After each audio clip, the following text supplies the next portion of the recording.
Hello and welcome to another edition of A Parson's Progress. I'm here today to talk about what I've been up to down at the abandoned derelict cottage in Shropshire. I'm also sporting a rather fine Fair Isle jumper. You don't see them very often today. They used to be all the rage when I was a youngster. Some of you might be old enough to remember when everybody was wearing these, but you don't get them very often now. And certainly don't get them in wool, and they're often Chinese knockoffs in acrylic. But I digress. It's just, I'm particularly pleased with it, and it arrived in the post today. So do forgive me that small indulgence. So as to the cottage, things have been going on apace. Some of you may have followed the videos. If you haven't, do have a look, and please do subscribe. There'll be lots of videos on doing up this abandoned derelict, which is halfway up a mountain, down a very odd sort of configuration of rural lanes, and there's no road in, there's nothing in. I mean, you take your life in your hand, even trying to walk down to it.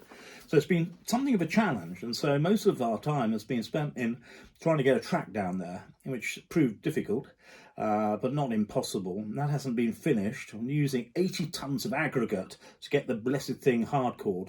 Anyway, there are videos of that.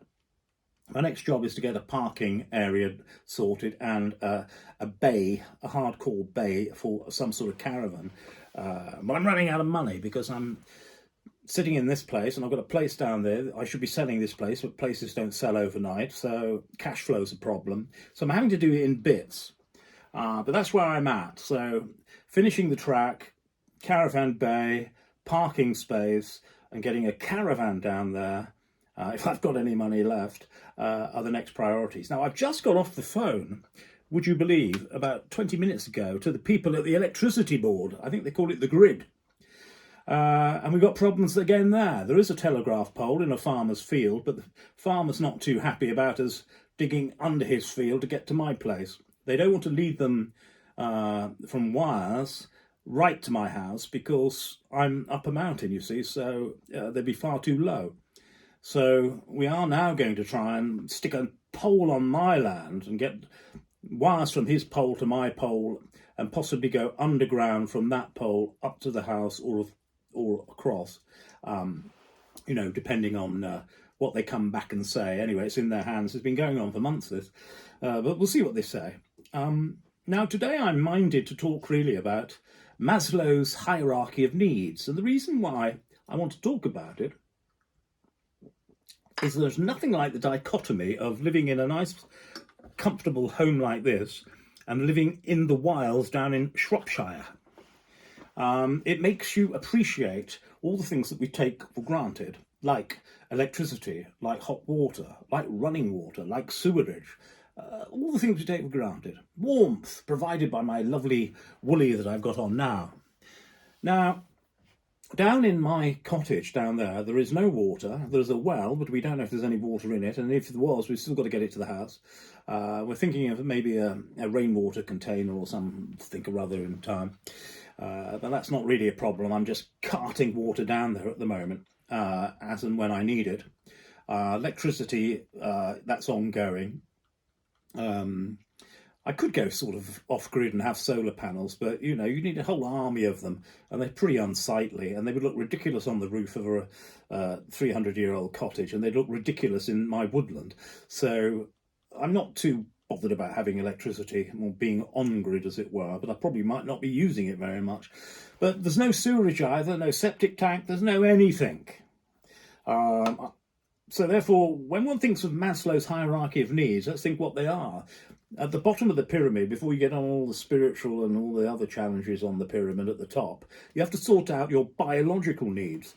And exactly the same in the cottage. You've got to think about warmth, you've got to think about food, you've got to think about sewerage, you've got to think about composting loos, where you're going to get your water from, how you're going to keep warm, what you're going to eat. No refrigeration, you see. So even food is a challenge, after a fashion. And therefore, that is why I thought I'd just mention Maslow's hierarchy of needs, because basically, it just ties in very nicely with what I've been doing. And it got me to thinking about how we take everything for granted, don't we? I've just washed my hands upstairs, and you know, turn the tap on water, you can have hot water. I've made a lovely cup of tea here. Just turn the kettle on, electricity comes through a little wire. You know, water comes out the tap, throw a tea bag in, here I am. And all these things we take for granted, but you don't take any of it for granted when you're living in the wilds. Everything becomes a challenge, but everything becomes ultimately extremely satisfying. Now, there are a lot of people, of course, in modern society don't feel that anything is very satisfying very much. And they are used to living in ambient temperature of heaven knows how many degrees centigrade and wander about in yoga pants and a t-shirt in the middle of winter. And what do they do with all the free time they accumulate as a result of all these marvellous electric labour-saving devices? They sit on a sofa and get fat. I can't talk because I've got a bit of timber myself. But I think that's red wine that does that. So it does make you appreciate life when you take on a project like I have up this mountain. Anyway, to get back to Maslow, what Maslow sort of suggests is that we can't get on with any of the spiritual stuff and the sexual stuff and the pioneering stuff and the technological and the evolution and all that sort of thing until we sorted out the basic physical needs. And it's absolutely true, isn't it? You're not going to achieve anything if you're shivering, cold, starving and wet through with no shelter. You're certainly not going to invent the internet or the telephone or the television or anything else for that matter. So my challenge to you today is, apart from giving you a brief update, is to not take for granted all these wonderful things that we have in our homes, but also to be prepared when they're taken away from us, like if we have a power cut. Try to be as off-grid as you can, or at least learn the skills. We don't know what's going to happen in this world. We've got all this business going on with Israel at the moment and Hamas and Iran. We all know about cyber attacks. Our infrastructures, as you've seen in Ukraine, can be blown to smithereens, and then we would be left in a bit of a crisis. So to be self-reliant and to do a little bit of preparation, at least in terms of one's stores, would not be a bad thing. Now, this is not really a prepping video, but I would suggest that we learn basic survival skills for when things do become difficult. And some people don't. I mean, I know people at university don't even know how to boil an egg.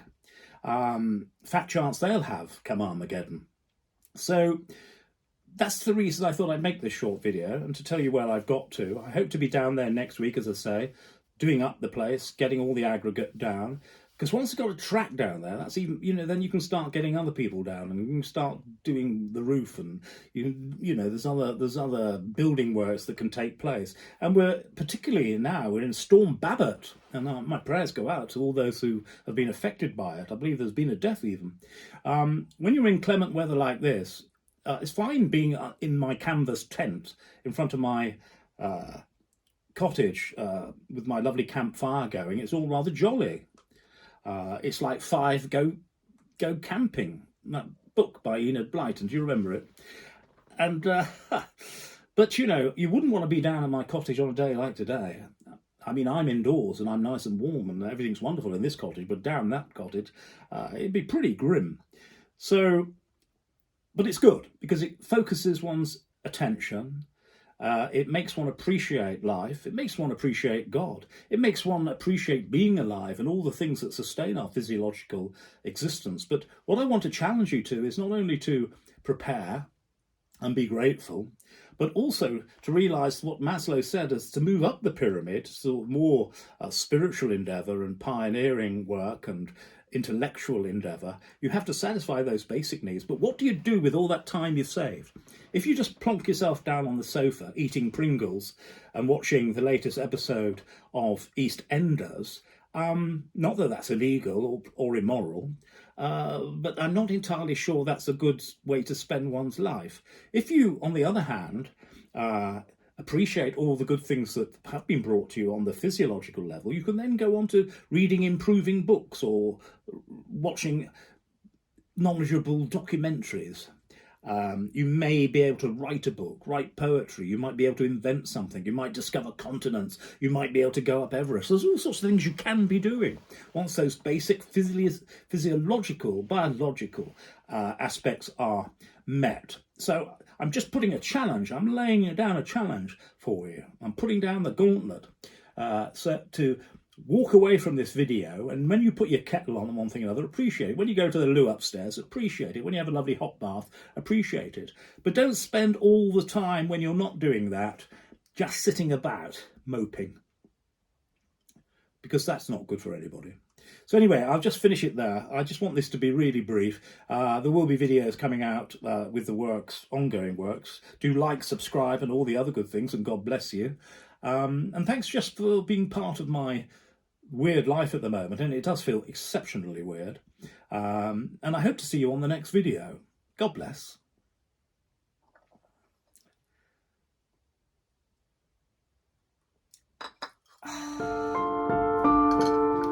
Come on then, Purdy, let's get you fed.